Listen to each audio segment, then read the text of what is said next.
mana ya, Miss? Ya, tak panggil ya. Bu Wiwi. Bu. Itu Bu Wiwi. Bu. Mbak Tuti tolong panggil ke Bu Wiwi. Bu.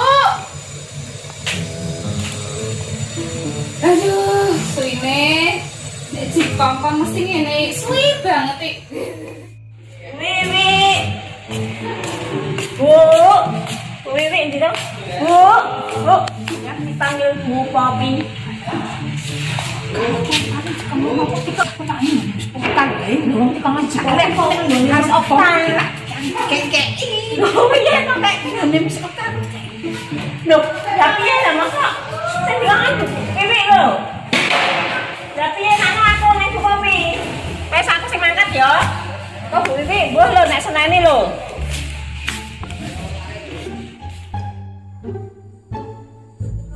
Misalkan aku mau ke pasar, beli apa lebih nasi, apa es, apa ketok, no, aku dibawa bekal hari ini, dan tidak beli apa-apa. Tidak sih Mas, nanti kalau misalnya aku pas butuh apa-apa, aku mau berbeli ya. Bagus, ya wes, makasih Bu Wiwi. Ya Mbak. Ya tak panggilke. Bu Wiwi tapi nggak mau. Saya bilang, aku mau dipanggil dulu Popi, mau disuruh, nggak tahu beli apa. Malah jawabnya gini kok, wis. Males kok beli Popi kok, nggak dikasih apa-apa kok. Tuh, akhirnya malah ke Miss Okta kok, Miss. Nawan-nawani Miss Okta, malahan katanya nek Miss Okta dapat menduan, Miss. Wah, gue mesti gitu kok, biasa. Bikin menduan, bikin es teh, Miss. Mesti bikin itu kok, mesti gak belum kok. Saya mbak tak catat esek. Sama saya aja, Miss. Esek tak catat esek. Miss. Aku mau. Oh iya, Gue mesti gitu kok. Dan aku udah ngerti tadi kan wes. Ini udah tak catat nih. Nanti dibelanjain yuk. Nah, uang bensinnya, Miss. Enggak. Gitu. Enggak ada uang bensin. Miss Popi itu pelit. Ya wis lah, aku tak tulis saja.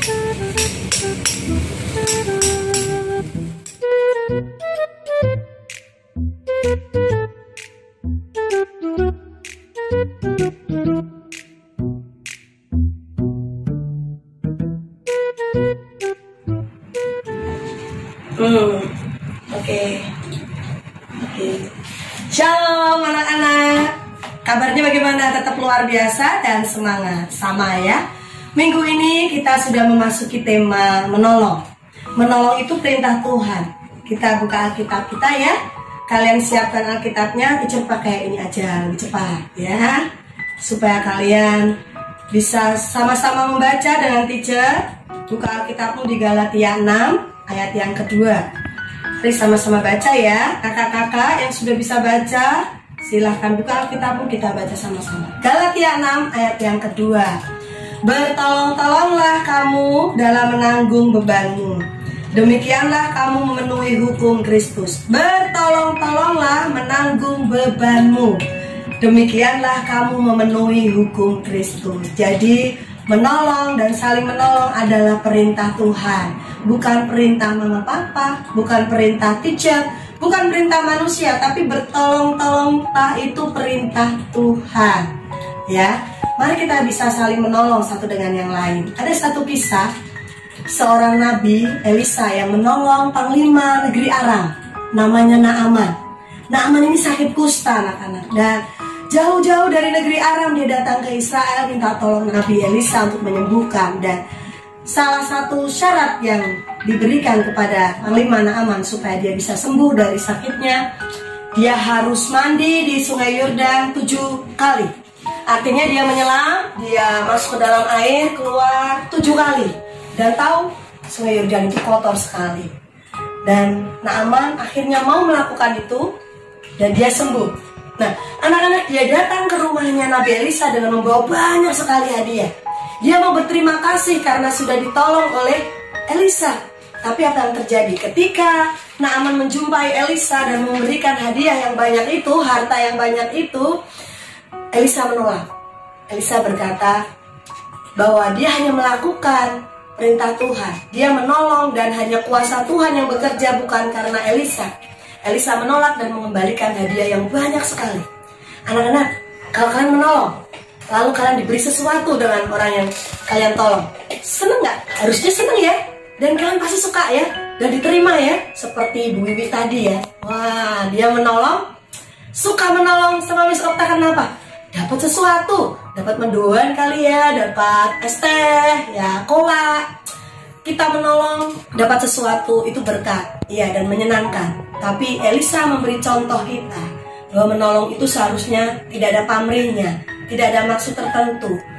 Suka menolong bukan karena kita dapat sesuatu dari orang itu, tetapi karena kita tahu kita anak Tuhan, kita harus menolong dengan kasih tanpa menginginkan balasan apa-apa dari orang itu. Nah, Elisa tidak mau terima hadiah.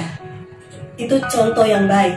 Kalau kita menolong, jangan mengharap balasan, jangan mengharap kita dapat apa dari orang itu. Kalau menolong mama, ya jangan tanya-tanya, abis ini aku dapat berapa mah? Aku dapat hadiah apa mah? Ya, kalau menolong mama, lakukan itu dengan sukacita tanpa mengharap balasan. Jangan seperti Bu Wiwi tadi ya, mau menolong, rajin menolong, semangat menolong karena dapat sesuatu. Kalian gitu di rumah, menolong tapi jangan menginginkan sesuatu. Elisa memberi contoh menolong tidak ada pamrih. Dia menolong Naaman, dia sembuh, dan dia tidak terima hadiah dari Naaman. Oke? Nah, pagi hari ini teacher harapkan kalian bisa lakukan sesuatu di rumah. Tolonglah mamamu, tolonglah saudaramu, tolonglah adikmu, siapa aja yang bisa kalian tolong hari ini. Lakukan itu, sebab itu perintah Tuhan. Dan ingat, jangan mengharapkan balasannya. Setuju? Oke, nanti teacher tunggu ceritanya waktu PCB ya. Kalian lakukan apa dengan orang lain hari ini? Ada berkat apa yang kalian terima? Dan pasti orang yang menolong dengan sukacita dan tanpa pamrih, pasti dia akan diberkati Tuhan dan dia akan berbahagia. Amin. Mari sama-sama kita mau berdoa. Lipat tangan, tutup mata. Tuhan, kami bersyukur kami belajar satu teladan seorang yang bernama Elisa. Meskipun banyak hadiah yang ditawarkan, diberikan kepada Elisa, Elisa tidak mau menerima karena Elisa menolong dengan ketulusan. Dan Elisa tahu bahwa menolong adalah perintah Tuhan. Menolong tidak membutuhkan balasan. Menolong adalah bukti mengasihi orang lain. Tuhan, kami mau belajar mengasihi orang lain. Kami mau belajar menolong dengan tulus tanpa mengharapkan imbalan apapun. Berkati kami, Roh Kudus pimpin kami sepanjang hari ini. Kami mau lakukan hal-hal yang baik, menolong orang lain dengan hati yang tulus. Kami tahu dengan demikian Tuhan disenangkan. Dalam nama Yesus kami berdoa.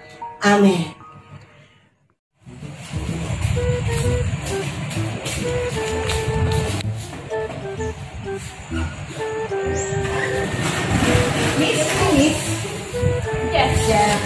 Ini susunya kembaliannya dan petani.